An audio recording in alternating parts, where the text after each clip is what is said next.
여러분 안녕하십니까? 뉴스가 있는 저녁을 시작합니다. 오미크론 변이의 국내 검출률이 50.3%에 이르러 우세종이 됐습니다.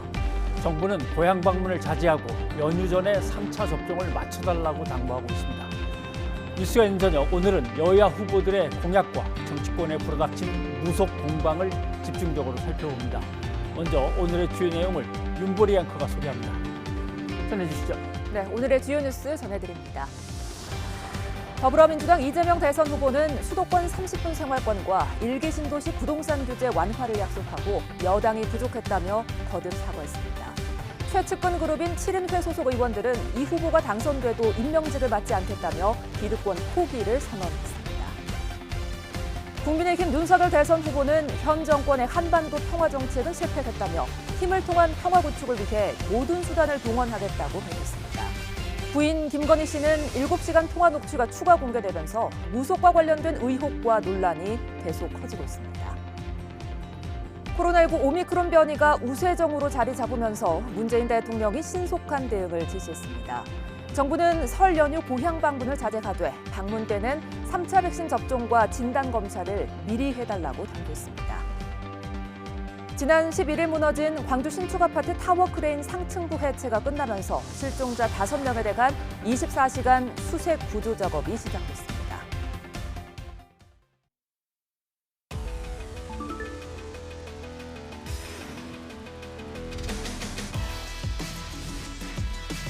GTX 플러스 프로젝트로 수도권 30분대 생활권을 만들겠습니다. 더불어민주당의 우리 정치인들 또 당원들 나름은 노력하지만 부족한 게 있던 것 인정합니다. 그 부족함에 대해서 사죄드리고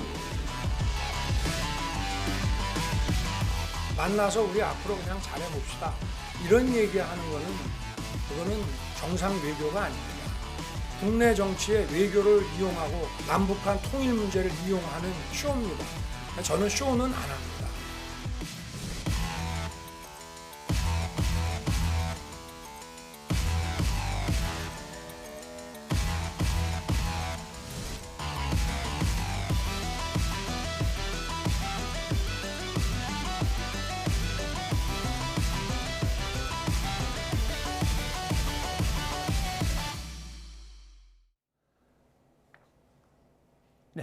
대선의 분기점으로 꼽히는 설 연휴가 이제 일주일 앞으로 다가왔습니다. 여야 대선 후보의 골든위크 전략은 무엇일지 최영일 시사평론가와 분석해 보도록 하겠습니다. 어서 오십시오. 안녕하세요. 예. 자, 본격적인 얘기를 나누기 전에 네. 오늘 후보들의 일정을 한번 쭉 네. 살펴보겠습니다. 예. 윤보리 앵커.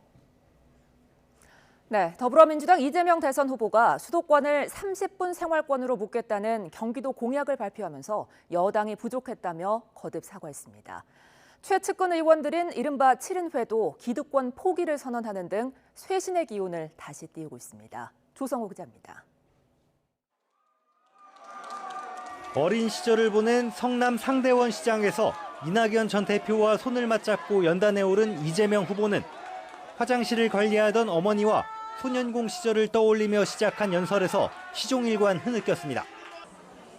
가족사와 얽힌 이른바 욕설 논란을 거듭 사과했고 서민을 위해 최선을 다하겠다며 눈물을 쏟았습니다. 제가 하는 모든 일은 우리의 삶, 우리 서민들의 삶과 이재명의 참혹한 삶이 투영되어 있습니다.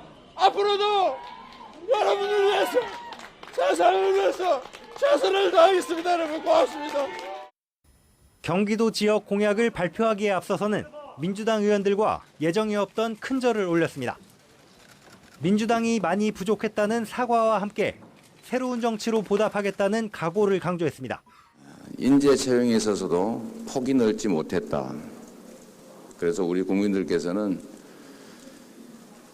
내로남불이라는 이름으로 우리 더불어민주당을 질책하시기도 했습니다. 저는 틀린 말이 아니라고 생각합니다. 이 후보의 쇄신 의지에 발맞춰 정성호 의원을 비롯한 최측근 그룹인 이른바 7인회는 이 후보가 당선되면 임명직을 맡지 않겠다며 사실상 백의종군을 선언했습니다.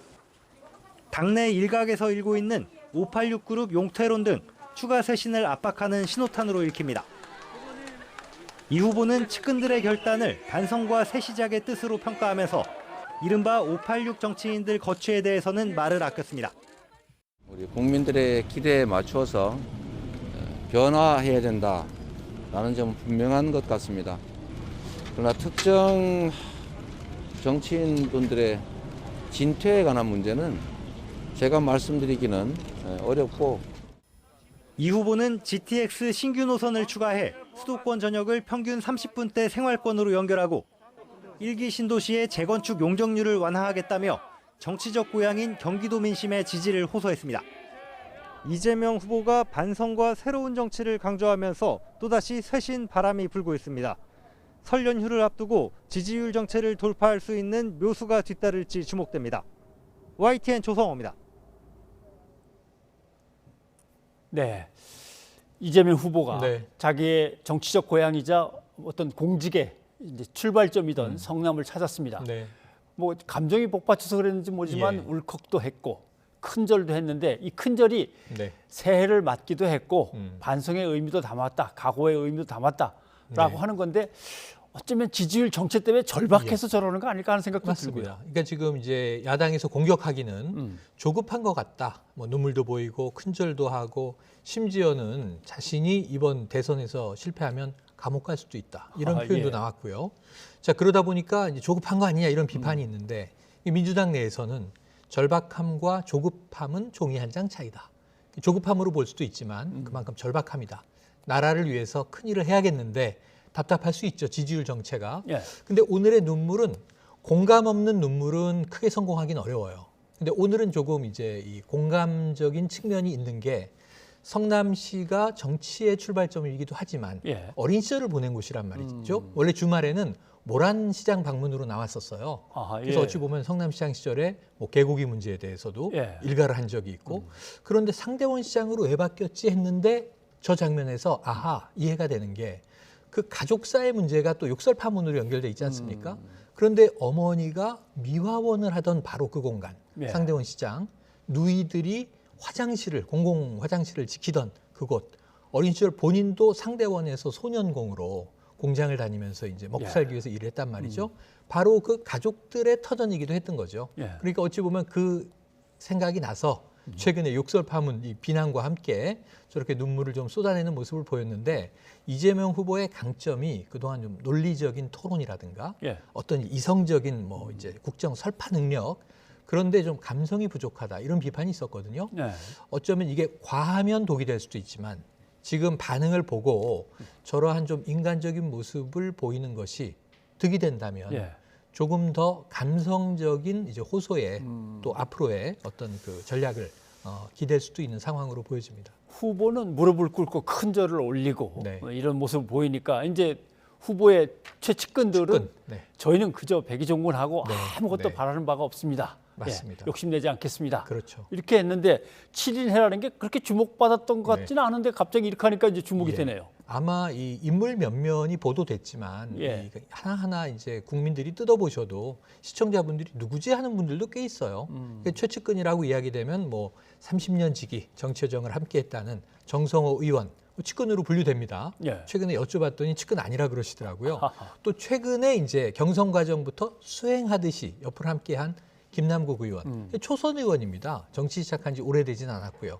그러니까 이런 의원들이라 과거에 가신 그룹이 측근에서 물러날 때는 예. 정치 역정이 오래된 보수 정치 시대 예. 아마 기억나시겠습니다만 93년도 이 YS 정부 예. 이 김영삼 대통령 문민정부 시작될 때 상도동 가신들이 그렇죠. 참여 안 합니다. 예. 그리고 97년 대선에서 승리하고 98년 국민의 정부, DJ 정부가 열릴 때 동교동 그룹들이 건너가 고문을 비롯해서 우리는 내각 참여 안 하겠습니다. 예. 야인으로 밖에 있겠습니다 하고 어찌 보면 측근 정치나 전리품 정치가 혹시 되는 거 아닌가?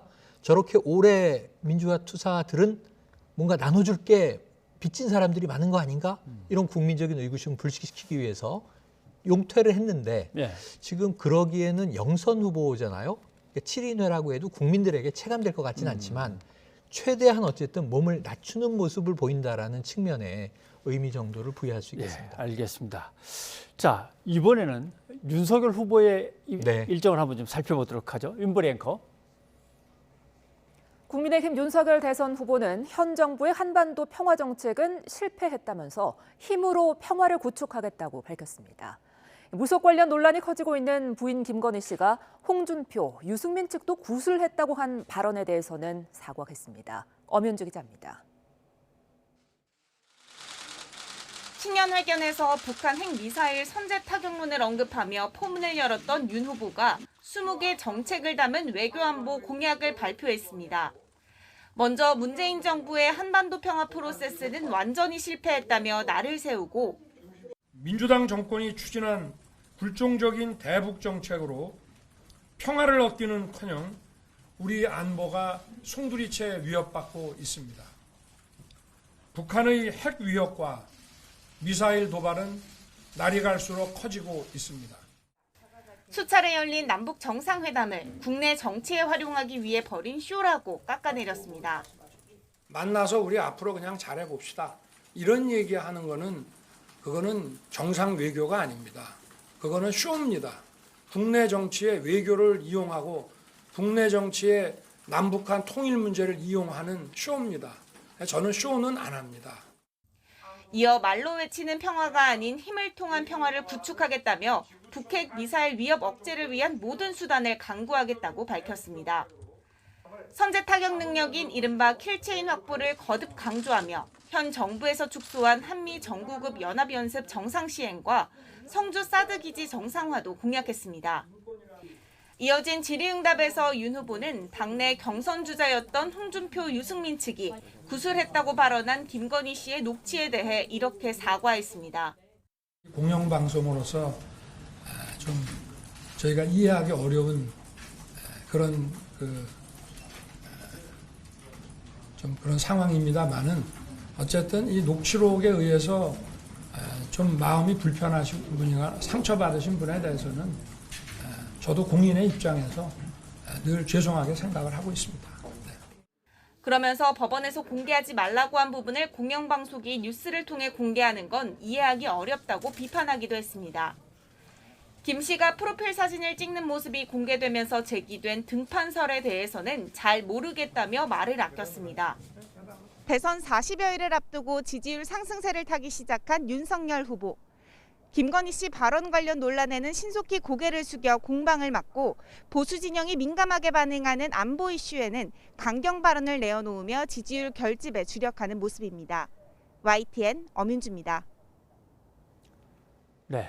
윤석열 후보의 외교 안보 네. 관련 공약들, 국민의힘이 그동안 늘 주장하던 네, 겁니다. 네. 북한에 굴종적이고 그렇죠. 그러다 보니까 중국한테 너무 붙었고 그러다 보니까 또 미국하고는 너무 거리가 생기는 거 아니냐. 그렇죠. 한미동맹의 균열 이런 얘기인데 보수층이 가장 우려하는 것 중에 하나니까 보수층의 어떤 결집 효과 같은 게 있을 수도 있겠어요. 그러니까 보수층 결집 효과는 있는데 지금 보수층은 다 총결집해 있다고 보는 겁니다. 민주당 지지층도 결집했고 예. 그리고 국민의힘 지지층도 강성 보수를 포함해서 보수층은 이미 결집해 있는데 이 중도 외연 확장을 위한 외교 안보 정책을 예. 어느 쪽에 이제 이 여야 중에 국민들이 손을 들어줄 것인가 이게 마지막 관건이거든요. 보수층에게는 어필하죠.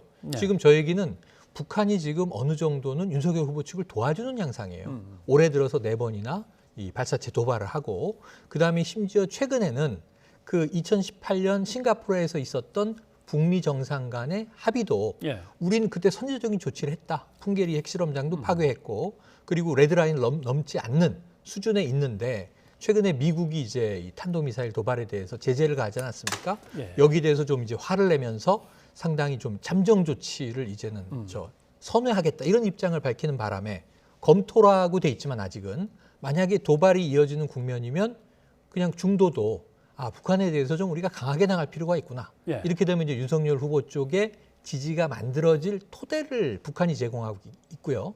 그리고 또 한 가지는 이제 이 지금 아까 말씀하셨던 이 이야기가 나왔던 그 한반도 평화 프로세스 완전히 실패다, 쇼다. 이런 부분은 국민들이 조금 고민할 것 같아요. 왜냐하면 이 과거의 정상회담이 그냥 만나서 악수하고 뭔가 평화의 기류를 뿜다가 그냥 사그라진 거라면 그렇겠지만 문재인 대통령 2018년의 성과는 사실 평양을 갔죠. 예. 수행단하고. 그리고 뭐가 좀 놀라운 장면이냐면 평양 10만 시민 앞에서 대한민국 대통령이 연설을 합니다. 평화 메시지를 연설하죠. 그다음에 뭐 백두산도 가고 했지만 나머지는 조금 이제 의전적인 뭐 과시가 있었다 치더라도 평양 시민 앞에서 10만 명 앞에서 대한민국 대통령이 역사상 최초로 메시지를 전하고 그다음에 한반도 평화에 대한 기초적인 이야기들을 약속을 하고 이거는 정부가 보수 정권으로 가든 진보 정권으로 가든 이어가야 할 성과거든요. 지금 좀 어렵다 하더라도 그런 부분에 대해서 이제 중도적인 국민들이 다 쇼다 저걸 다 그럼 지금까지 문재인 정부에서 좀 이제 걷어내야 할 것도 있겠으나 유지해야 할 골자도 있을 텐데 이런 고민들을 이제 어떻게 해결할 거냐. 더군다나 그럼 미국과 중국도 힘을 통한 평화를 그렇습니다. 원하는 거냐? 그렇습니다. 그것도 조율을 해야 될 문제인데 어려움이 많이 이제 생기겠죠. 국방력 우리가 강화가. 그냥 단독 질주하기 조금 난감한 주제이긴 합니다만은. 그래서 지금 안보와 외교가 좀 분리돼 있는 느낌이에요. 윤석열 후보 쪽은. 그런데 외교와 안보가 분리돼 있지 않지 않습니까? 그러니까 그렇죠. 외교 안보를 통합적으로 주변 국가들과 함께 가기 위한 그런 메시지가 정교화될 필요는 있어 보입니다. 네. 그런데 국민의힘은 사실 그동안 내용을 겪으면서 무사히 잘 넘겨왔습니다. 네, 어렵지만. 그래서 이제 내용은 다 마무리가 되고 이제 지지율도 좀씩 올라가는 추세니까 뻗어 나가려고 했는데 김건희 씨의 이제 녹취 중에 내용을 불러일으킬 만한 게 들었습니다. 홍준표, 유승민 다 굿한다. 구슬했다. 예. 근데 이거는 글쎄 본인들은 펄쩍 뛰고 있는데 사과는 일단 하는 것 같습니다. 그러니까 이제 지금 공인으로서 송구하다 이렇게 이제 윤석열 후보가 얘기를 하셨는데 왜 공인이라고 굳이 토를 달았지? 저는 좀 의문이에요. 그럼 같은 정당에 몸을 담고 정치하는 정치인으로서 공적 관계도 물론 있겠지만 대통령 후보고 사적 관계도 있는 거라 공인 사인을 떠나서 이건 지금 배우자가 한 얘기인데 아까는 왜 사적인 이야기를 방송에서 트느냐 이거 잘못된 거 아니냐라는 절차적인 문제 제기를 하시는 거죠. 그러면은 이게 사인 간의 대화라고 전제를 해놓고 여기서 나온 게 이제 공론화 돼 버렸으니까 사과는 하는데 인간적인 사과는 빠진 거예요.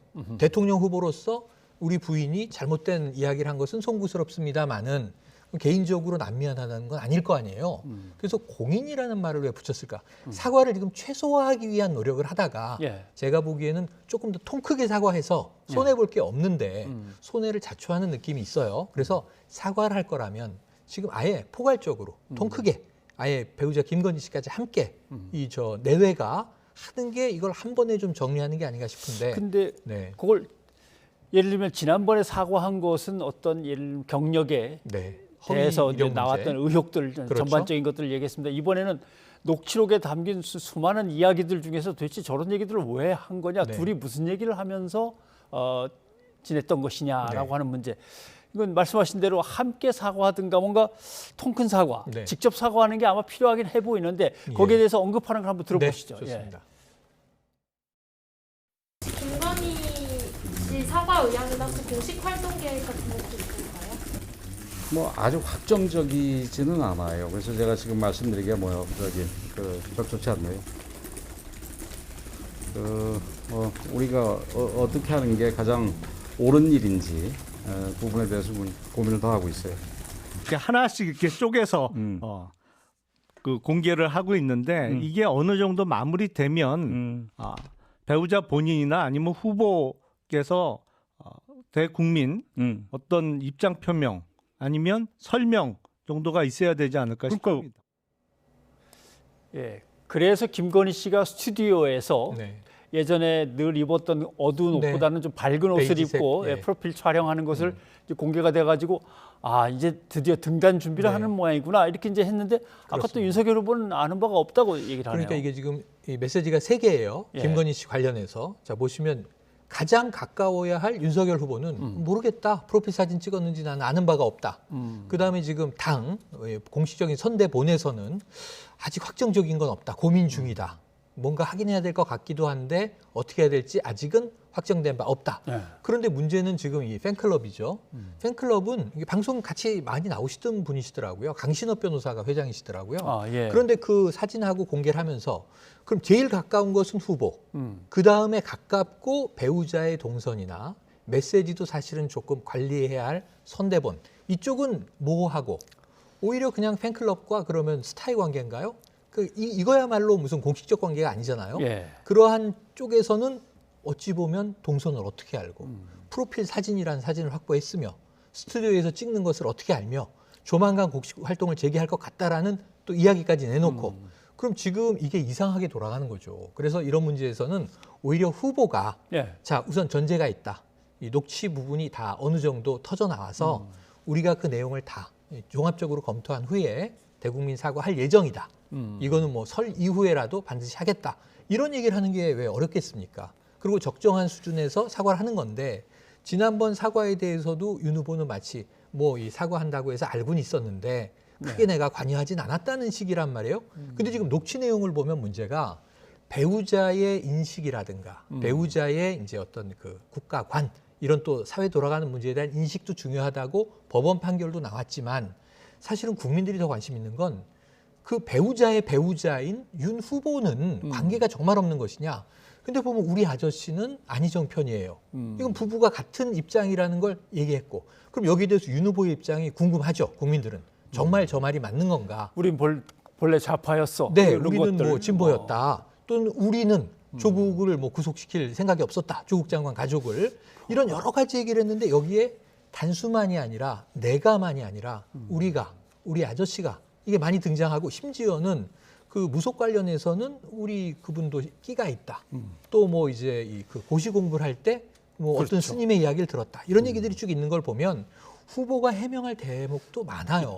그래서 이걸 좀 함께 해결하지 않으면 분리해서 가는 전략은 한계가 있다. 이렇게 보입니다. 그래서 지금 후보들 일정을 중심으로 살펴왔습니다마는 민주당과 국민의힘은 지금 말씀하신 그 내용들을 가지고 공방을 치열하게 벌이고 있고 이게 또 사실 네거티브 공방으로 자꾸 흐르게 된단 말이죠. 그렇죠. 그 부분을 한번 좀 살펴봐야겠는데. 네. 예, 윤보리 앵커. 네, 대선 민심의 분수령으로 꼽히는 설 연휴를 앞두고 더불어민주당과 국민의힘의 네거티브 공방이 한층 치열해지고 있습니다. 민주당은 윤석열 후보의 무속 논란을, 국민의힘은 이재명 후보의 도덕성을 집중 공격했습니다. 최하영 기자입니다. 더불어민주당이 국민의힘 윤석열 후보와 부인 김건희 씨의 무속인 친분 의혹을 정조준했습니다. 주술 대통령이다, 관계가 깊어 매우 위험하다며 무속에 의존하는 후보라는 점을 연신 강조했습니다. 또 무속인 말에 따라 청와대에 가면 영빈관을 옮기겠다는 김건희 씨의 7시간 통화 녹취에도 공세를 쏟아냈습니다. 청와대 영빈관을 옮기는 문제까지 도사의 말이나 영적인 끼에 의존하려는 것입니까? 이재명 후보도 발언 수위를 높였습니다. 국민의힘의 이른바 세대포 이론을 겨냥해 염장을 질러가며 자기 이익을 챙긴다고 지적한 데 이어 대장동 의혹과 관련해선 국민의힘이 공공개발을 막은 거라며 대선이 끝나도 특검해야 한다고 강조했습니다. 공공개발을 이미 LH가 하고 있는데 그걸 민간개발을 하겠다고 땅 산 사람들이 있습니다. 간이 보죠? 네. 미쳤던 거죠? 네. 아닙니다. 미친 게 아니고 짜고 친 겁니다. 국민의힘은 이재명 후보의 욕설 녹취를 거듭 꺼내며 도덕성 논란으로 맞불을 놨습니다. 형평성 입장에서 이재명 후보의 뭐 평소 욕설이라든지 기타 그 형과의 그 대화 이런 부분에 대해서도 또 공평하게 이 보도를 해줄 거를 다시 한번 우리가 강력하게 요구할 생각입니다. 이 후보와 부인 김혜경 씨가 형수와 조카에게 사과하라고도 몰아붙였습니다. 입에 담기 힘든 욕설로 괴롭힌 죄를 먼저 용서받고 대선에 임하는 게 사람의 도리입니다. 또 민주당이 김건희 씨 녹취록에 대해 계속 공격하는 것은 오히려 이 후보가 능력과 도덕성에서 달린다는 인상을 줄 수 있다고 반격했습니다. 여야 당대표들의 입도 거칠어졌습니다. 민주당 송영길 대표가 범죄가족단 혐의를 받는 사람에게 나라를 맡길 수 없다고 하자 국민의힘 이준석 대표는 전과 사범에게 나라를 맡기는 것이 더 위험하다고 맞받아쳤습니다. 양강 후보의 지지율 접전 속에 대선의 변곡점으로 꼽히는 설 연휴를 코앞에 두고 네거티브 공방전이 더욱 치열해지는 모습입니다. YTN 최하영입니다. 네, 설 연휴가 여론의 분기점이 될 거다라고 얘기하는데 그렇죠. 이제 일주일 남았습니다. 예. 근데 이제 여론조사들이 우르르 쏟아져 나왔는데 뭐 리얼미터, 서든포스트, 그다음 KSOI 등등이 있습니다만은 두 후보가 오차범위 안에서 접전을 벌이는 것도 있지만 네. 윤 후보가 앞선 게 있는데 윤 후보가 그렇죠. 앞선 건 오차범위 밖으로 벗어나 버렸단 그렇습니다. 말이죠. 네. 자, 그러니까 아까 민주당이 절박해하는 거 아니냐, 조급해하는 거 아니냐 이런 얘기가 나왔습니다. 지금 양상을 어떻게 보십니까? 전체적으로 큰 변화가 없이 지금 예. 수개월 동안 지난해 연말, 올해 연초 전체적인 추이를 보면요. 뭐 박스권이라는 얘기를 많이 합니다만 예. 이재명 후보는 크게 오르거나 크게 떨어지지 않고 횡보하는 양상이죠. 근데 흥미로운 것은 윤석열 후보는요. 예. 오를 때는 치고 올라갔다가 떨어질 땐 또 뚝 떨어졌다가 예. 그러니까 이제 이 궁금한 건 윤석열 후보의 이 지지율이 롤러코스터를 타는 이유거든요. 예. 그게 뭐 선대위 내에 갈등이 이제 불거질 때는 떨어지고 또 이 봉합되면 오르고 예. 또 이준석 대표 같은 경우에는 자, 이대남을 잡는 나의 전략이 옳지 않느냐 이런 얘기에 또 근거가 되기도 하고 그래서 사실은 불안정한 거는 윤석열 후보의 오르고 내리는 거예요. 만약 이런 그 지그재그가 계속되다가 선거 직면에서 내려가면 어떡합니까? 올라가면 다행이지만 운에 맡길 수는 없는 거잖아요. 그래서 그 떨어질 때와 올라갈 때의 이 포인트를 정확히 분석해서 예. 이렇게 하면 오르더라라는 걸 해야 되는데 문제는 그 떨어질 때 하락해서 튕겨나가는 지지율을 포획해가는 인물이 또 잡아야죠. 있는 거예요. 예. 안철수 후보가 있지 않습니까? 그러니까 이게 지금 이 야권 단일화가 지금은 변수지만 만약에 윤 후보가 떨어지고 안 후보가 올라가면 상수가 될 수 있는 가능성이 계속 남아 있는 거예요. 설 명절 전후에 이게 한 번 가름이 날 것 같습니다. 그런데 문제는 지금 박스권을 뚫고 올라가야 할 이재명 후보는 윤 후보는 올라갔는데 본인은 가만히 있다가 네. 지금 뒤처지는 양상이 나오면 말씀하신 대로 민주당은 답답하죠. 그래서 네. 민주당은 조금 지구력 있는 드라이브를 걸어야 한다. 네. 그러니까 이게 자잘한 걸로는 안 된다. 뭐 이재명 후보 지지가 안철수 후보 쪽으로 또 안 간다는 보장도 없습니다. 일부 간 예. 것으로도 확인된 바 있습니다. 그러니까. 그래서 저는 지금 안보 그러면은 안보가 지금 드라이브가 걸리는 시점이거든요. 아까 보수층 얘기도 했습니다만 중도층도 북한이 저렇게 세게 나오는데 문재인 정부는 왜 강한 메시지는 못 내나? 그럼 그거를 이재명 후보가 대신 낼 수도 있어요. 예. 집권하면 나는 그 얘기를 비슷하게 한 적도 있습니다. 집권하면 북에 대해서 나는 할 말은 하겠다라는 얘기 정도는 했거든요. 근데 그게 구체적으로 와닿지 않고 윤 후보는 뭐 선제 타격 이런 얘기가 나오는데 그런 정도까지는 아니지만 자 국방 안보에 있어서 병사 급여 정책은 비슷하게 냈단 말이에요. 예. 그래서 예를 들면 안보 이슈에 대해서는 그럼 이재명 후보는 더 강하게는 아니어도 국민적인 불안감을 어떻게 불식시킬 것인가 예. 이런 고민은 반드시 해서 선 굵은 정책이나 예. 대국민 메시지를 낼 필요가 있어 바로 보입니다. 그런 것들이 설 연휴 중에 펼쳐지는 이제 그렇습니다. 양자 TV 토론에서 일찍 한번 그렇죠, 드러나겠죠. 그렇죠. 예. 네. 근데 이거 할까요? 일단은 지금 안 하면 예. 이 서로 책임을 또 미룰 가능성이 있습니다. 27일이 30일 또는 31일로 바꾸면서 민주당은 약속했는데 이거 국민의힘 책임이다. 국민의힘은 방송사가 제안했을 뿐이지 우리는 그걸 받은 바는 없다. 그러면서 역제안을 하고 만약 깨져도 누구의 잘못인지 국민은 알지 못할 가능성은 있지만 예. 사실은 물러나는 것으로 보이는 쪽이 예. 제가 보기엔 전 윤석열 후보를 위해서는 30일, 31일 약속된 토론은 반드시 이루어져야 되는데 토론이 한 번으로 끝날 것이냐, 예. 오히려 좀 시리즈로 혹은 다자 이제 토론까지로 번져나갈 것이냐, 요건 국민은 해봐야 알 수 있을 것 같아요. 채점표를 꺼내놓고 기다리는데 그렇죠. 피하는 쪽이 이렇게 되면 이제 깎입니다. 깎입니다. 그러니까 한 번쯤은 네. 이제 해야 될 것 같은데 그렇습니다. 어떻게나 봐야겠군요. 알겠습니다. 평론가님 오늘 여기까지 듣겠습니다. 고맙습니다. 대선을 44일 앞두고 매주 엎치락 뒤치락하는 후보들의 순위 싸움이 서점가에도 이어지고 있습니다. 지난주까지는 민주당 이재명 후보를 겨냥한 채 굿바이 이재명이 베스트셀러 1위 자리를 지키더니 이번 주엔 국민의힘 윤석열 후보를 비평한 신간 윤석열 엑스파일이 1위에 올랐는데요. 윤석열 엑스파일은 탐사 전문 매체 열린공감 TV에서 취재한 윤석열 후보의 이른바 본부장, 본인, 부인, 장모에 관한 의혹을 담고 있습니다. 윤 후보의 성장기와 검찰에서 그가 맡았던 사건들, 그리고 부인 김건희 씨에 관한 의혹, 또 장모 최은순 씨의 부동산을 중심으로 한 재산 형성 과정과 분쟁을 담았는데요. 굿바이 이재명 역시 이재명 후보의 의혹과 가족 간의 갈등을 담았습니다. 이 후보와 이 후보의 형 이재선 씨와의 갈등이 주된 내용입니다. 저자인 장영하 변호사는 이 후보와 조직폭력배 연루 의혹을 주장하는가 하면 이 후보의 욕설 파일을 국회에서 재생하기도 했던 인물인데요. 민주당은 이 책이 악의적인 편집으로 이 후보를 비방하고 있다며 판매와 배포를 금지해달라는 가처분 신청을 냈지만 법원에서 기각당하면서 긁어부스럼을 만들었다는 반응이 나오기도 했습니다.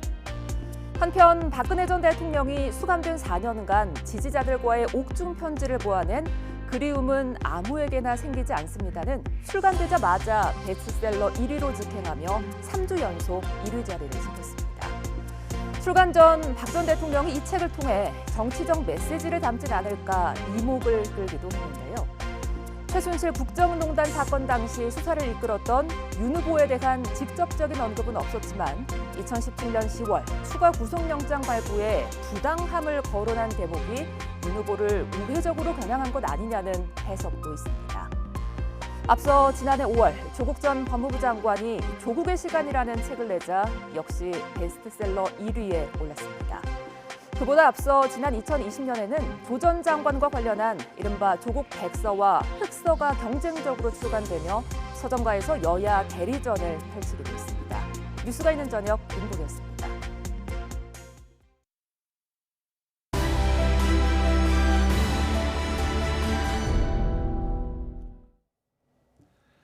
대장동 의혹을 수사하는 검찰이 아들의 화천대유 퇴직금 50억 원으로 알선수재 혐의를 받는 곽상도 전 의원을 2달 만에 다시 소환했습니다. 검찰은 특히 곽 전 의원이 2016년에 남욱 변호사에게서 5천만 원을 별도로 받은 정황도 포착한 것으로 알려졌습니다.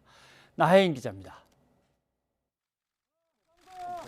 곽상도 전 의원이 58일 만에 검찰에 비공개 소환됐습니다. 대장동 사업자 공모 당시 하나은행 측에 영향력을 행사해 화천대유와의 컨소시엄을 성사시키고 아들을 통해 50억 원을 챙긴 혐의 때문입니다. 검찰은 지난해 11월 곽 전 의원에 대해 알선 수재 혐의를 적용해 구속영장을 청구했지만 법원에서 기각됐습니다. 알선 상대방도 특정하지 못하는 등 영장 자체가 부실했다는 지적이 나왔는데 이후 김정태 하나금융지주 회장을 조사하는 등 보강 수사에 주력해왔습니다. 검찰은 특히 추가 수사 과정에서 곽 전 의원의 다른 금품 수수 의혹도 포착한 것으로 알려졌습니다. 지난 2016년 20대 총선에서 당선된 직후 천화동인 4호 소유주 남욱 변호사에게서 5천만 원을 받은 정황을 발견한 것으로 전해졌습니다.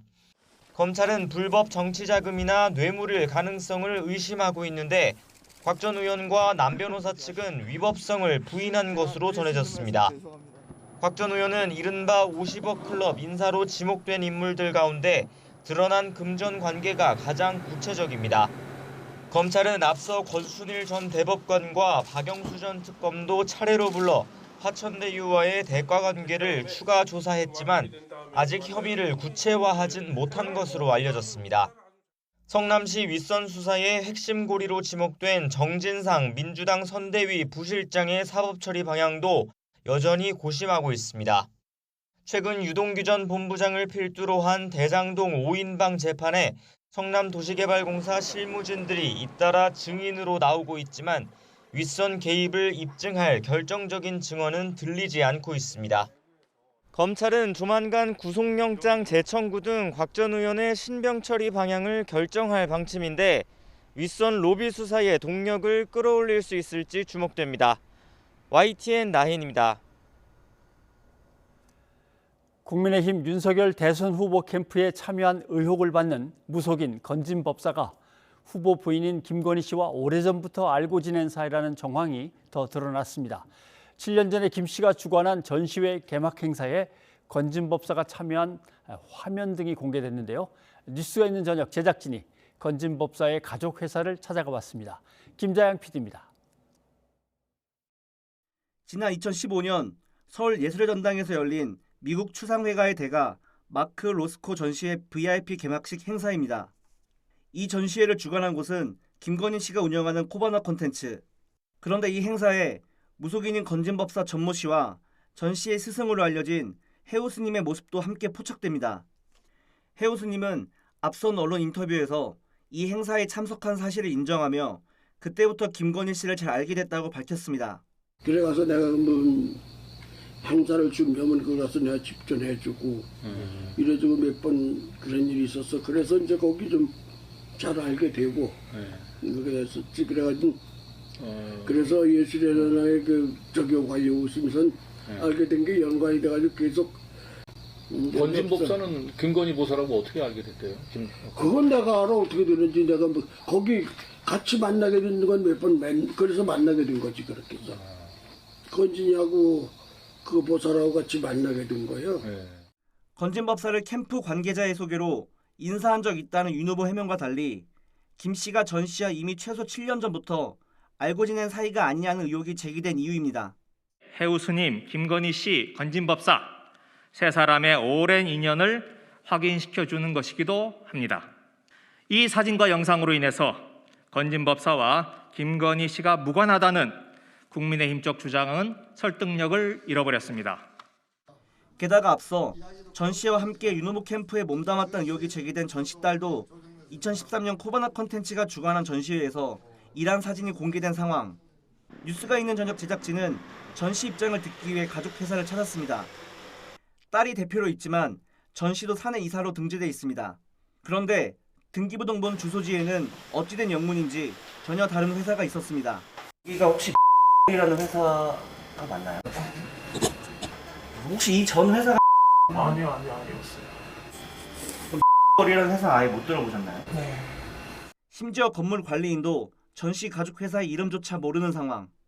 가까스로 만난 건물주는 전 씨 가족 회사는 들어본 적 없지만 몇 년 전 같은 위치에 세무사 사무실이 있었다고 답했습니다. 여기 주소 보니까 여기 3층에 이라는 데가 등기가 있는데 전혀 모르세요, 이게요? 없어요. 나는 처음 들어요. 등기가 되어 있지 않을까요? 예, 권진법사 가족 회사가 등기가 여기 지금. 오케이. 그러면 오케이. 그럼 내가 가능한 거예요. 옛날에 여기 세무사 사무실이었었어요. 세무사 사무실이었어요. 얼마 전에, 몇 년 전에. 등기를 때 확인해 보니 건물주가 말한 세무법인은 권진법사 전 씨와 관계 있는 복지재단에 7억 원을 출연해 논란을 빚은 곳입니다. 이 세무법인은 불과 200m 떨어진 곳으로 사무실을 옮겼지만 전 씨 가족회사는 주소지를 바꾸지 않은 겁니다. 주소만 있고 실제 사업체는 없는 상황. 현행법 위반 소지는 없을까? 해당 주소에 이제 그 회사가 없고 다른 회사가 영업을 하고 있다 하더라고요. 네, 그거는 위법행위가 맞아요. 그거는 잘못된 게 맞는데. 윤 후보 측은 이에 대해 2015년 3월 마크 로쿠스전은 수십만 명이 관람한 초대형 전시 행사였고 김건희 대표가 많은 분이 어떤 경로를 거쳐 참석했는지 알지 못한다며 의도적으로 무속인과의 오랜 친분인 것처럼 프레임을 씌우려고 하고 있다고 반박했습니다. 제작진은 해당 의혹에 대한 입장을 묻기 위해 세무법인 대표 임 씨와 권진법사 전 씨에게 연락해봤지만 취재에 응하지 않았습니다. YTN 김재양입니다. 국민의힘 윤석열 후보의 배우자 김건희 씨의 통화 녹취가 유튜브 채널에서 추가로 공개됐다는 소식 앞서 전해드렸습니다. 법적인 부분 등 자세한 내용을 박지훈 변호사와 좀 짚어보도록 하겠습니다. 어서 오십시오. 안녕하십니까? 예.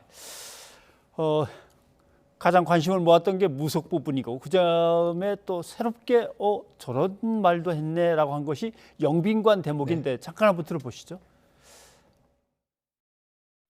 이런 거는 누나 저기 내 아는 그 도사 중에 이 사람이 누구죠? 이름은 내가 잊어버렸는데 총장님이 대통령이 된다 하더라고.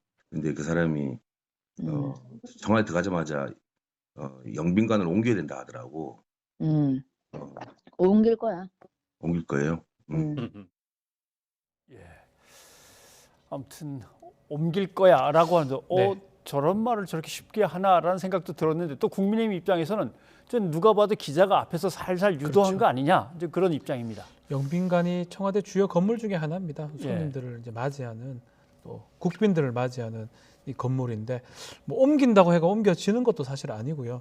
그렇기 때문에 뭐 이걸 뭐 뭐 법적으로 문제 있다고 보기엔 좀 어려워 보입니다. 두 사람 대화 간에 했던 거고 본인이 그리고 옮긴 뭐 정확하게 어디 있는지 위치가 어딘지도 정확하게 잘 모를 거예요 아마. 가트 안에 들어가서 확인하지 않았던 사람이라면.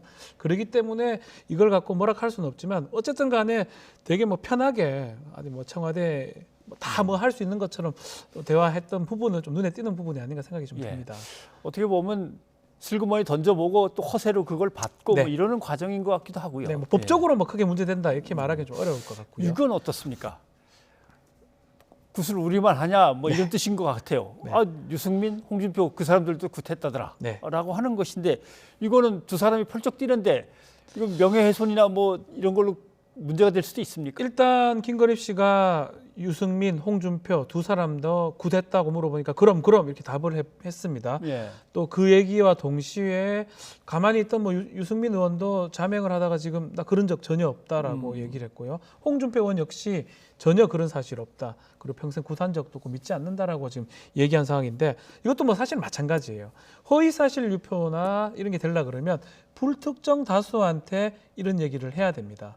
두 사람 대화 간에 대화가 된 거예요. 여러 공중을 놓고 앞에서 그렇죠. 해야 되는군요. 만약에 이거를 어떤 뭐 언론이나 아니면 사람들 많이 모여 있는 데 가서 얘기를 했다 그러면 허위사실 유포나 뭐 공직선거 위반이나 문제점이 충분히 있어 보이는데 전화상에 했기 때문에 이게 전파 가능성이 없는 이상은 뭐 법적으로는 사실은 뭐 크게 좀 문제된다 보기는 좀 어렵다. 다만 이것도 마찬가지로 저런 말들이 과연 어떻게 나왔는지 어떻게 보면 정치적으로 예컨대 대통령 나오려는 사람의 후보의 배우자이기 때문에 어떤 의미에서 저런 얘기가 경선 과정에 나왔는 건지 좀 확인이 필요하지 않을까 생각은 듭니다. 그러면 이런 건 어떻습니까? 도이치모터스 이제 그 주가 조작 문제로 계속 논란이 됐었습니다만 그 회장하고 자기가 친분이 있는 걸 갖다 이제 과시를 하는데 여기에 대해서 그 사람 관련해서 제보할 게 있다라고 하니까 아무개 아니 나한테 보내면 내가 바로 전해줄게 하면서 한동훈 또 검사장의 이름이 이제 나오기도 하고 그러는데 이거는 글쎄 검찰이 뭘 수사하고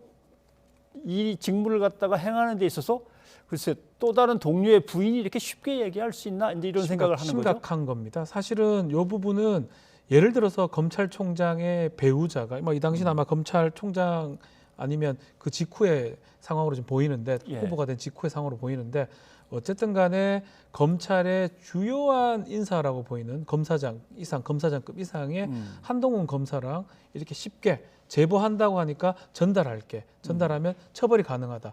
얘기했는 거는 뭐 이걸 여기서 좀 더 나아가서 어떤 게 있는지 더 중요한 거는 사실은 한동훈 그 검사의 휴대전화라든지 뭐 그런 것들이 보여지면 가장 이제 확실해지는데 요것만 해도 조금 문제가 될 것 같고요. 더 나아가서 그런 내용들이 전달됐거나 했다 그러면 이거는 뭐 법적인 걸 떠나서라도 좀 심각한 부분이 아닌가 그러니까 생각이 이게 듭니다. 이제 윤석열 검찰총장에 대해서 이제 법무부에서 징계 문제를 논의할 때 그때 이제 툭 튀어나온 얘기가 검언 유착 사건과 관련해서 이제 소란스러울 때 김건희 씨와 한동훈 검사장이 뭐 수십 차례 통화를 했다.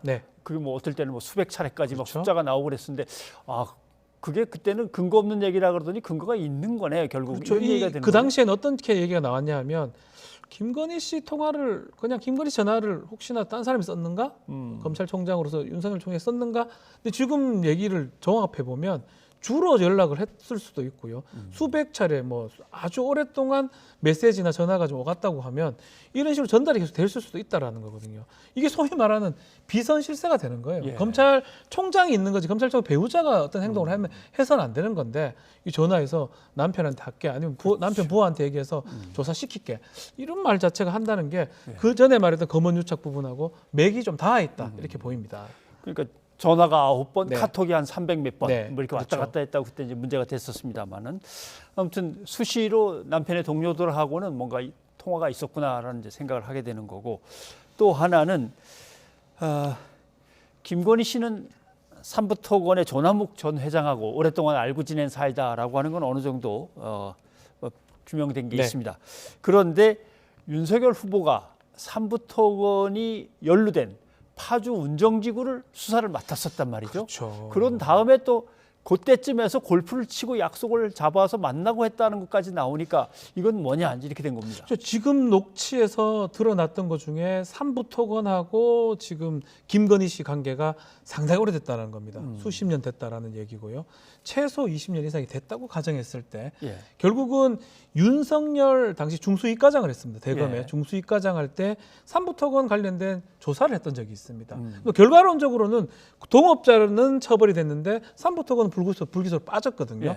그 이후에 2011년도에 뭐 골프했던 회동했다라는 메모장이 이제 확인된 건 없습니다. 그 의혹 제기가 됐는데 뭐 그렇다면 김건희 씨랑 삼부토건 지금 이 회장하고도 관계성이 있고 그때부터 불기소가 됐고 그 이후에 골프 회동도 했고 결국 결혼까지 했고 이 너무나 관계성이 있고 그런 걸로 혹시 봐준 게 아니냐 의혹이 제기되는 상황이거든요. 그래서 김건희 씨의 저 녹음 내용 중에 법적으로 따질 건 아니지만 윤석열 후보 측하고 좀 관계가 있는 것 같아요. 막 검사라면 비록 이게 시간이 지났다 하더라도 뭔가 자기의 인간관계 때문에 아무런 그 법적 근거 없이 불기소를 했다 그러면 이건 사실은 상당히 심각한 부분이거든요. 그러니까 그 부분이 지금 뭐 민주당이나 좀 의혹 제기를 하고 있는 상황입니다.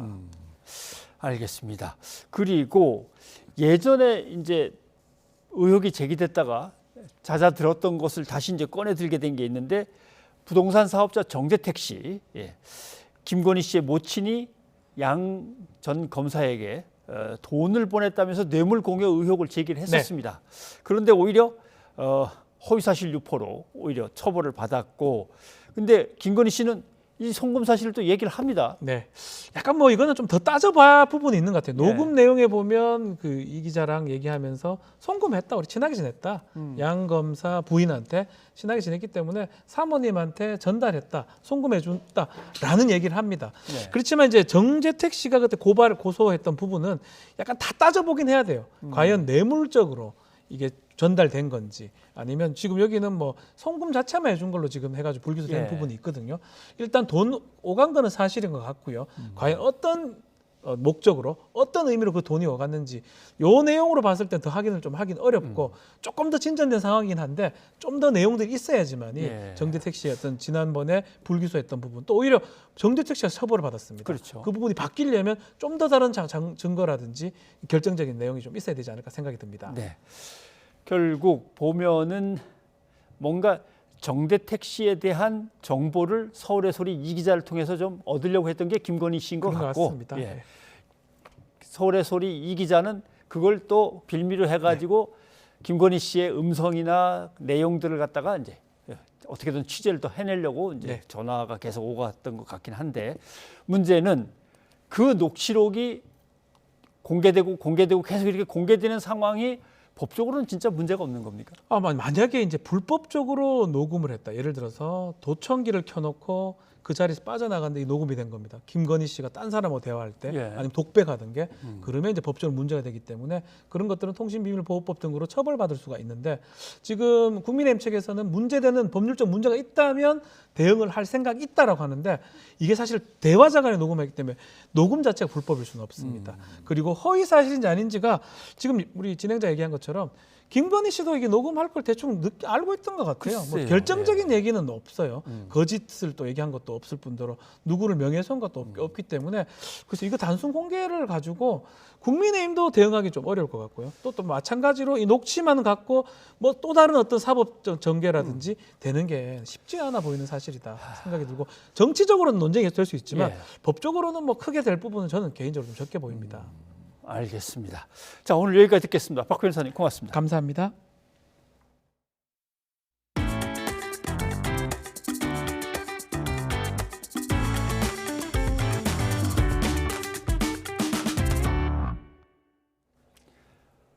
국내에서도 오미크론 변이가 우세종이 되자 문재인 대통령은 방역 대응 체계를 신속하게 전환하고 일사불란하게 대응하라고 지시했습니다. 김부겸 총리는 대국민 담화문을 통해 설 연휴 고향 방문 자제를 간곡히 당부했습니다. 백종규 기자가 보도합니다.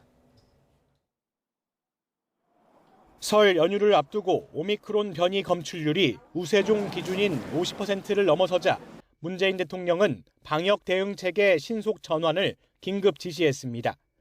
문 대통령은 단기간에 확진자가 폭증할 수 있다며 무엇보다도 대응 속도가 중요하다는 점을 강조하고 정부가 일사불란하게 대응할 것을 주문했습니다. 또 총리를 중심으로 총력 대응해 새로운 방역 치료 체계를 조속히 구축할 것을 당부했습니다. 새로운 검사 체계와 동네 병의원 중심 재택치료 등의 정보를 충분히 국민에게 알리고 의료기관과 협력하라고도 지시했습니다. 정부는 하루 확진자가 10,000명을 넘어설 수도 있다는 어두운 전망이 나오는 만큼 설 연휴 고향 방문 자제를 간곡하게 요청했습니다.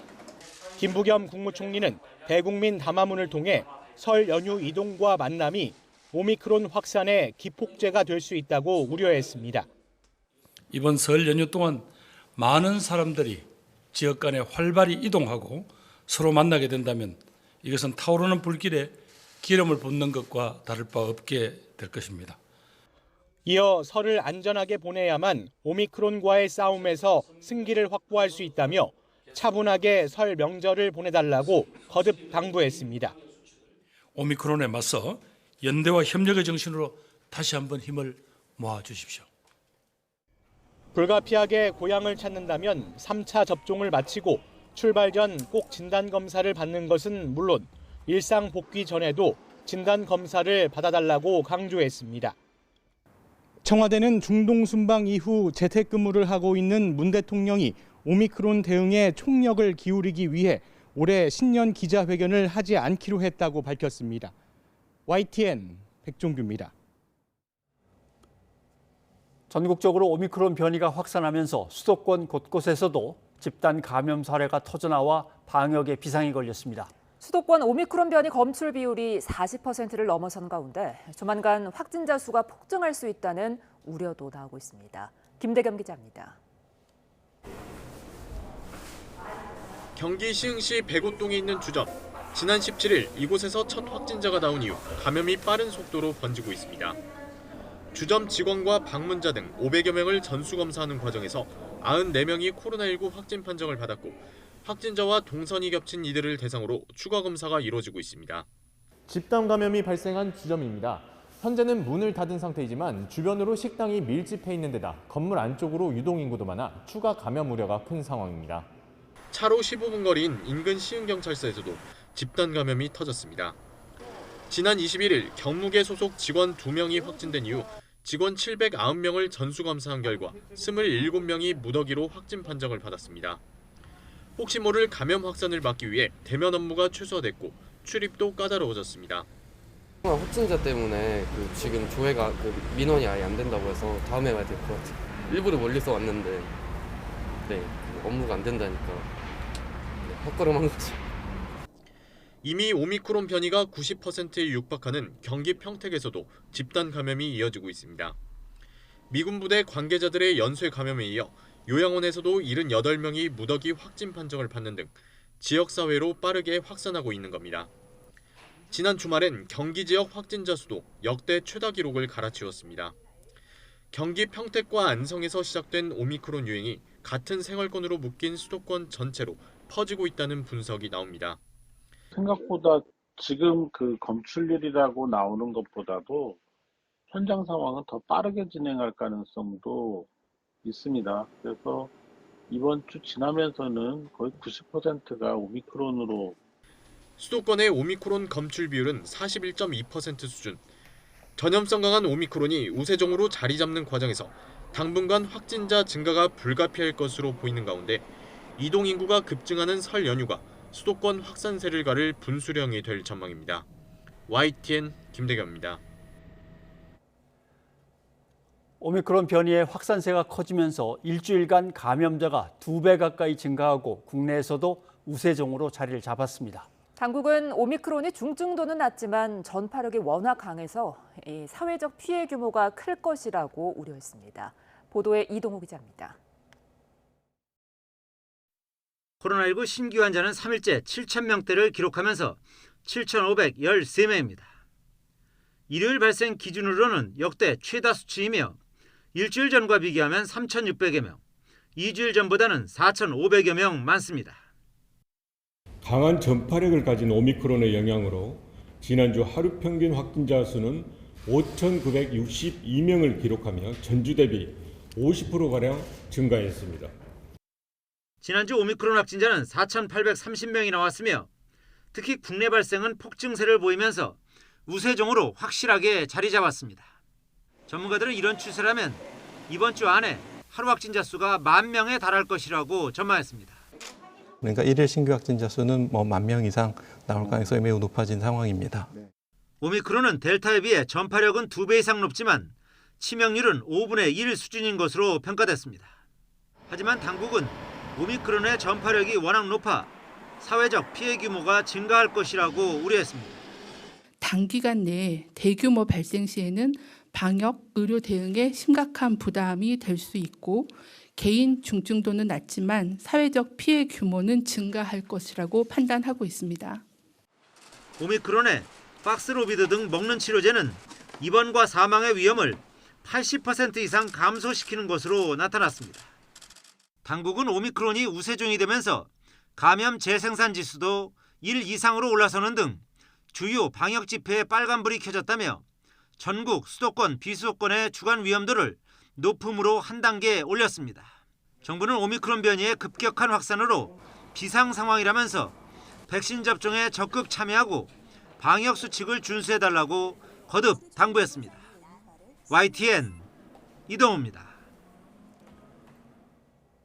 오는 26일 광주와 평택 등에서 시작되는 오미크론 대응 체계는 고위험군의 진단과 치료에 집중해 인명피해를 최소화하는 게 목표입니다.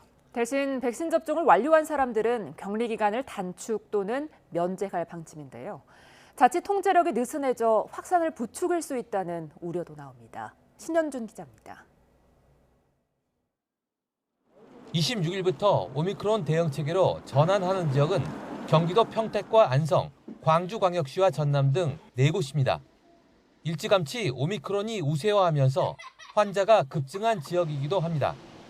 권역별 오미크론 검출률을 봐도 호남권이 82.3%로 가장 높았고 경북과 강원 순이었습니다. 오미크론 대응 체계의 핵심은 고위험군의 진단과 치료를 집중해 피해를 줄이자는 겁니다. 확진자 급증에 대응하기 위해 지속 가능하고 효율적인 진단검사와 역학조사, 관리 대응 체계로 전환하는 것입니다. 확진자나 밀접 접촉자의 관리 기준도 바뀝니다. 백신 접종을 완료한 확진자는 격리 기간이 열흘에서 일주일로 줄고 밀접 접촉자는 격리하지 않고 수동 감시만 받습니다.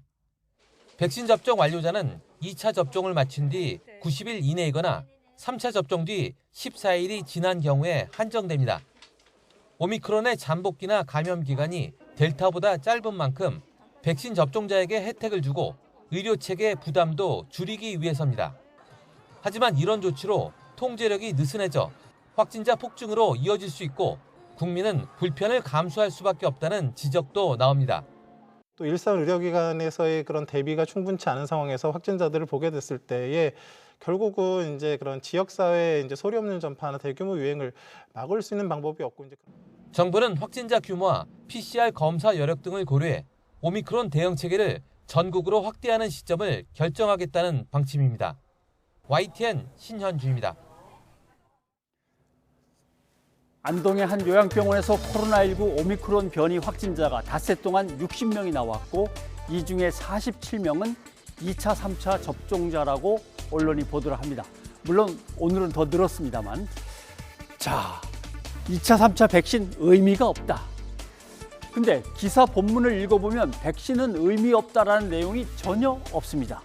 그리고 아무도 등장하지 않습니다. 그러면 저 제목에 있는 2차, 3차 백신 의미 없다고 겹다운표에 담긴 저 말은 도대체 누가 한 말일까요? 편집자나 데스크의 견해일까요? 근거 없는 저 말이 번져나가고 있습니다. 보시면 이거는 블로그고요. 이거는 카페인데 계속 블로그 카페에서 이 얘기가 번져나가는 중입니다. 또 2차가 몇 명이고 3차가 몇 명인지 나눠서 취재해갖고 비교를 해줬으면 3차 추가 접종을 해야 되겠구나 뭐 이렇게 판단할 수도 있는데 그것도 나누지 않고 2차, 3차 아무 의미 없다 이렇게 그냥 뭉뚱그려 얘기를 합니다. 방역당국이 심혈을 기울여서 몇 번이고 설명하고 호소를 한 내용이죠. 한번 보시겠습니다.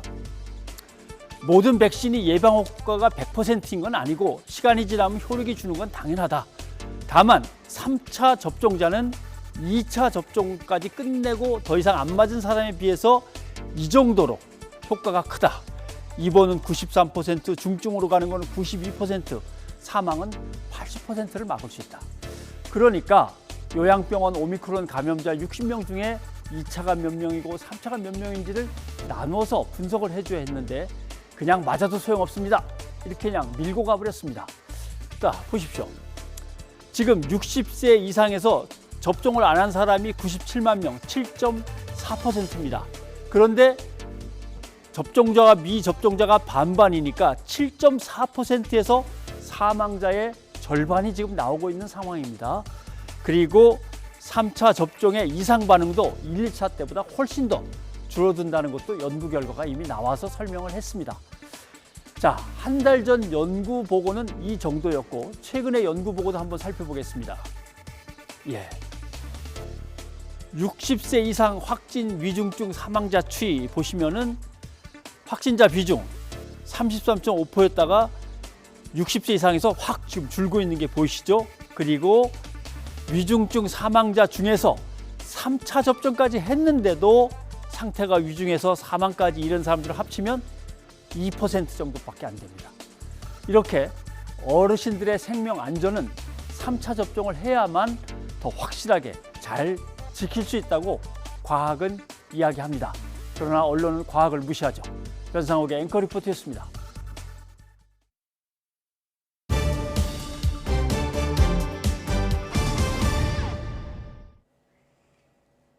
어젯밤 섬유 소재를 생산하는 효성 TNC 울산 공장에서 불이 나 22시간 만에 꺼졌습니다. 불이 인화성이 높은 나일론 제품에 올마붙은 데다 일부 공장 건물이 무너지면서 진화에 어려움을 겪었습니다. 김인철 기자입니다. 불에 다 타버린 건물이 부서지고 휘어져 있습니다. 소방관들은 밤을 새우며 진화 작업에 나섰습니다. 날이 밝아지자 소방당국은 헬기를 동원해서 진화 작업을 벌였습니다. 불이 다른 건물로 번지는 것을 막기 위해 방업에 걸친 소방당국은 나일론 완제품 보관 창고 진화에 집중했습니다. 하지만 무너진 창고로 진입이 어려워 진화 작업은 더뎠습니다. 제품을 보관하고 있는 창고에 그쪽에 그물이 붕괴돼가지고 물이 침투가 안 돼가지고 지금 어려움을 겪고 있습니다. 소방당국은 안전진단을 하며 조심스럽게 진화 작업을 벌였습니다. 불이 난 지 22시간 만에 진화를 끝냈습니다. 불이 난 공장은 연면적 2만 7천여 제곱미터 규모로 생산과 포장 공장, 완제품을 보관하는 창고로 조성돼 있습니다.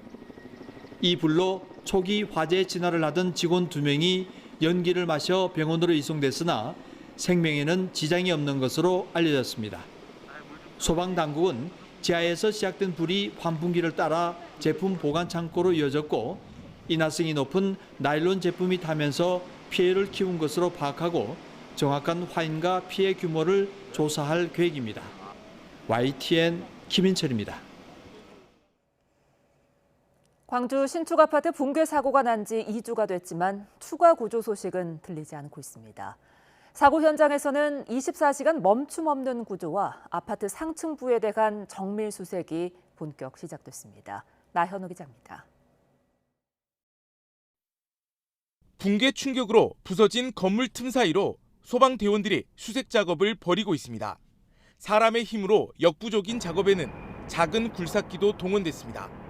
붕괴 사고 2주째, 건물 상층부에 대한 본격적인 정밀 수색이 시작된 겁니다. 잔재물 제거, 해체, 그 작업을 계속 진행을 할 예정입니다.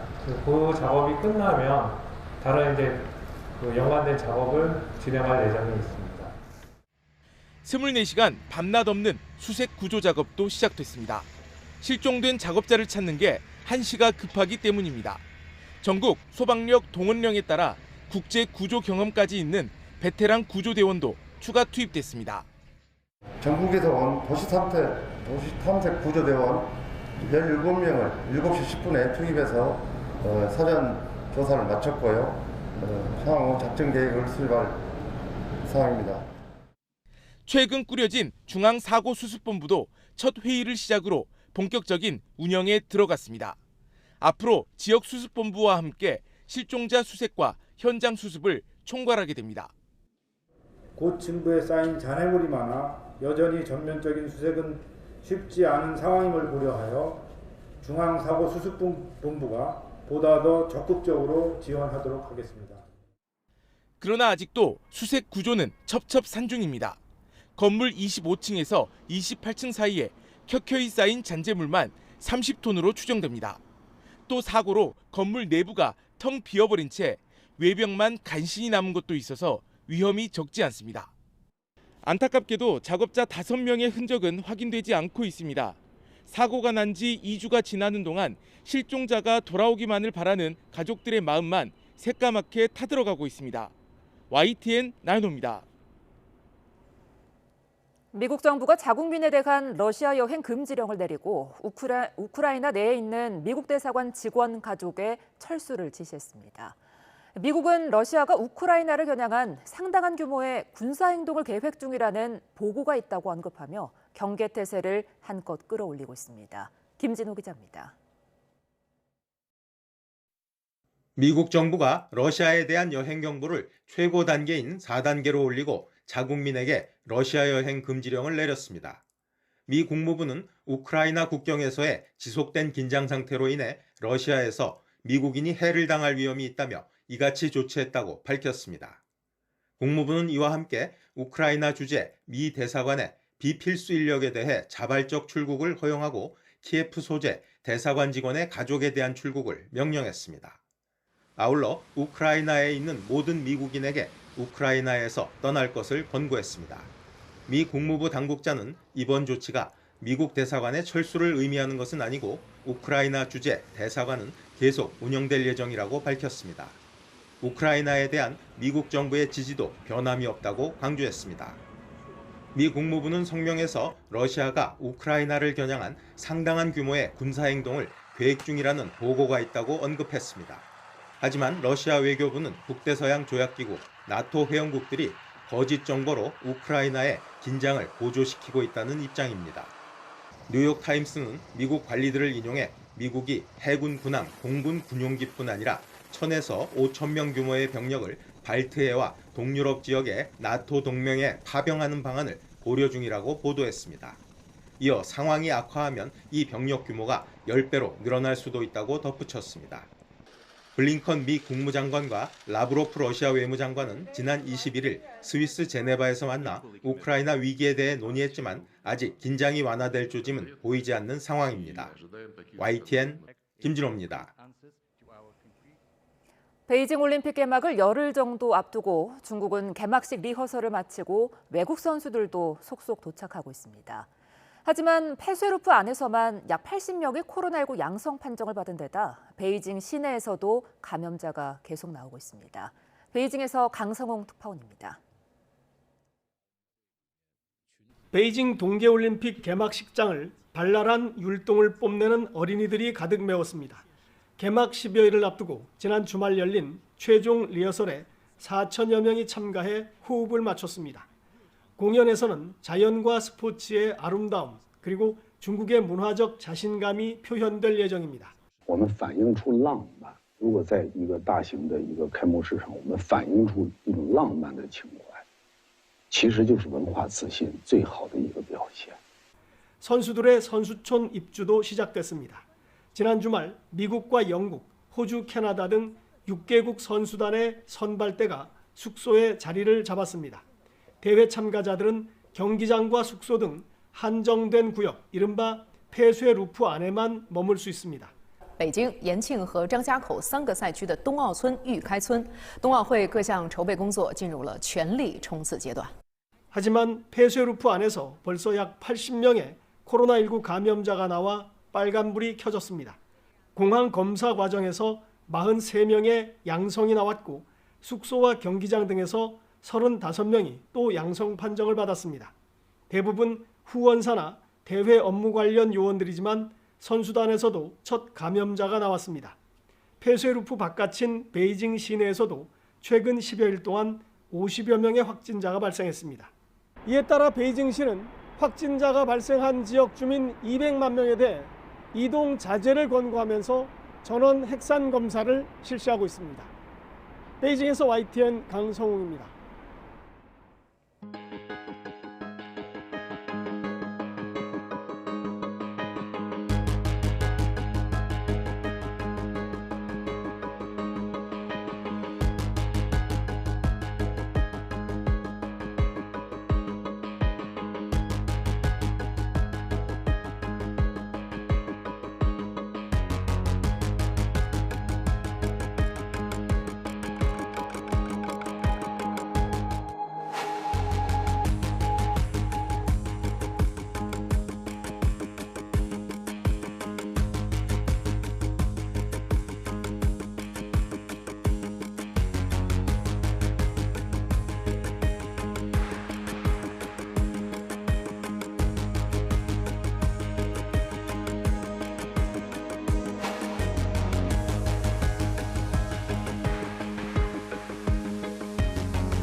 네, 오늘 저희가 순서는 여기까지입니다. 네, 내일 오전부터 전국 대부분 지역에 비나 눈이 내린다는 예보입니다. 빙판길 조심하시기 바랍니다. 내일 다시 찾아뵙겠습니다. 여러분 고맙습니다.